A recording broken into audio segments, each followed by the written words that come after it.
How to reply to TikTok comment with video. Let's get started. Make sure you are using the latest version of TikTok app. Now I can launch it. First of all, head towards the video where you want to reply to comment with video. Head towards the comment section of that video. Then select the comment and then click on reply. Now here you're gonna find this red icon. Click on that.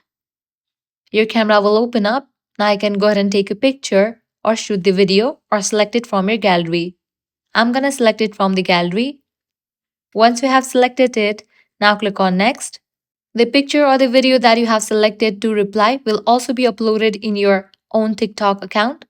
So you can edit this video and then click on next. Now click on post. Just with that, you have replied to the TikTok comment with the video. Now you can navigate to your profile page. Open the video, click on the comment, click on view comment. Now in the comment section, you will be able to find the video. So that's the wrap for this video. This way you can easily reply to a TikTok comment with video. If this guide was helpful, don't forget to like, share and subscribe. Thanks for watching.